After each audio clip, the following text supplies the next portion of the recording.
Starfield and PlayStation 5, name a better duo. Well, I guess I'll start Starfield and Xbox Series X for starters. But obviously there is a lot of talk about Starfield for some reason and PlayStation 5. I wouldn't have believed this if I didn't see it with my own eyes, but this is sort of crazy to see this kind of thing going on, and a lot of people are saying, well, is Starfield ever going to come to PlayStation 5?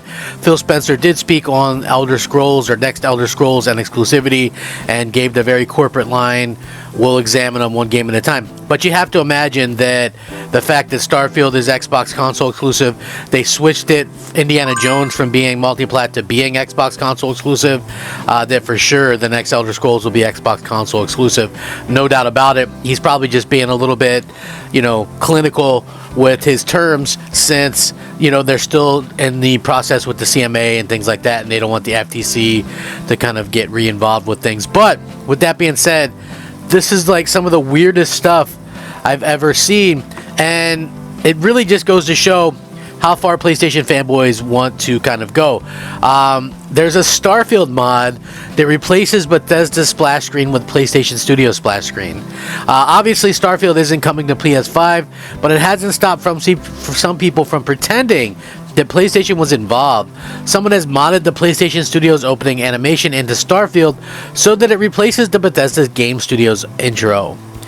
Tom Warren says somebody has created this mod and replaces the splash screen with the PlayStation Studios one. And when pointed out why, Tom Warren responded, "Maybe it'll get better reviews now," which again, I 100% agree.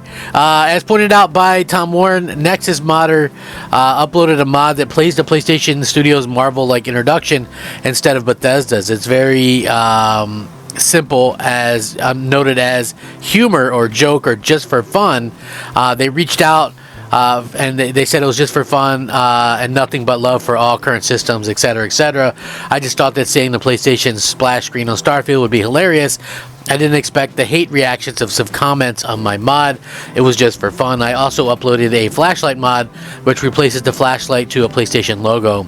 I love PlayStation, Xbox, and PC and Switch. In 2023, it's no longer about being tied to one console or platform. Consoles and gaming PCs allow us to fully experience what these have to offer, etc., etc.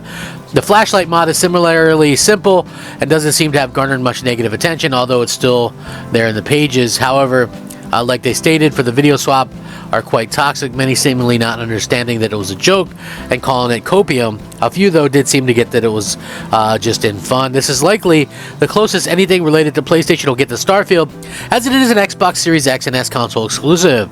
Bethesda and Sony were in talks to make the sci-fi RPG a PlayStation console exclusive, but those discussions were obviously shut down by Microsoft's purchase of ZeniMax Media. Those acquisition talks were seemingly sped up by the looming Starfield deal, according to the head of Xbox, Phil Spencer himself. And I quote, "When we acquired ZeniMax, one of the impetuses for us was that this Sony had done a deal for Deathloop and Ghostwire Tokyo to pay Bethesda to not ship those games on Xbox. So when we heard that Starfield was potentially also going to end up skipping Xbox, we can't be in a position as a third place console where we fall further behind on our content ownership. So we've had to secure content to remain viable in the business." So again, I get it that this, like the splash screen, is just more of a joke or whatever, haha, very funny.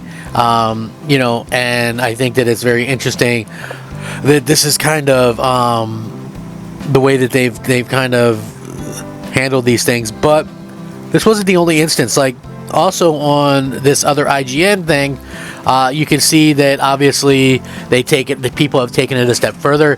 From using a DualSense controller to play the game to creating custom limited edition quote-unquote Starfield PS5s and even modded in the splash screen logo, some users have seemingly taken Bethesda's Xbox exclusivity hard. Players can use the PS5 DualSense controller to play Starfield quite easily, of course, since the game is on PC and the DualSense is fully supported gamepad there. But someone questioned a Facebook advert showing a Starfield player using the PS5 controller before many fans commented that they'd be doing the exact same thing with the PC version. Ironically, upon the early access launch of Starfield on September 1st, some users did have trouble getting their PS5 controller to work with the game, though it has an easy fix. Somebody also commented that it looks like a special edition, and they decked out their PS5 with Starfield, things like that. The DualSense in particular looks like an official PlayStation version of the real Xbox Limited gamepad, but the console is fully customized to match. Finally, to really drive the idea home, PC players can now mod the PlayStation Studios logo into Starfield so it matches the exclusives like Ratchet and Clank and The Last of Us Part 1, etc., etc. Starfield, obviously one of the biggest games, if not the biggest game of the generation. I say biggest game of the generation, and the reason why I say that is quite simply because when you look at things, right, we haven't seen too many new IP yet, and not only have we not seen too many IP, but we've also kind of gone to this weird sort of space where even some of the new IP that we have seen are cross-gen and things like that. So yeah, I find that to be very interesting and one of those things that like people are going to be talking about for a while.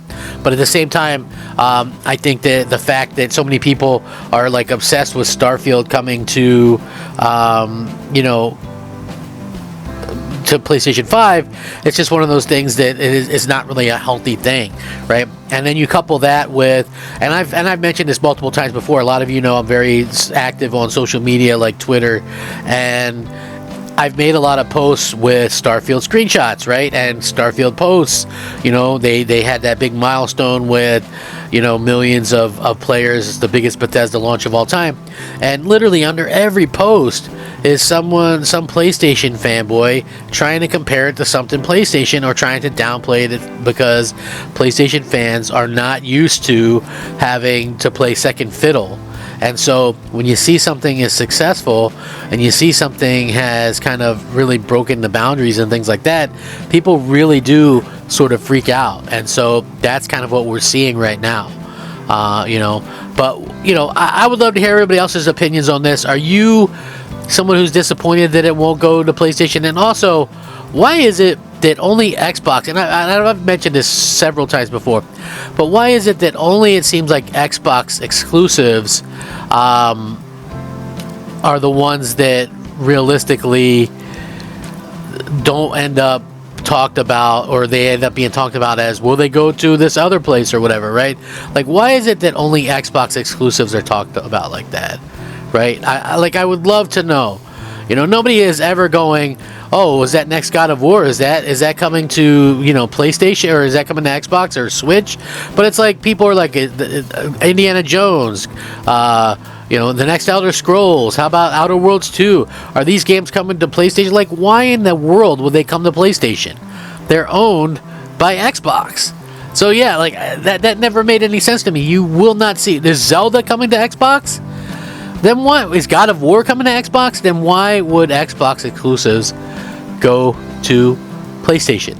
Make it make sense. I'm Crap Gamer. This has been Crap Gamer Reviews. Please like the video. Rack 'em up. Crap Gamer out.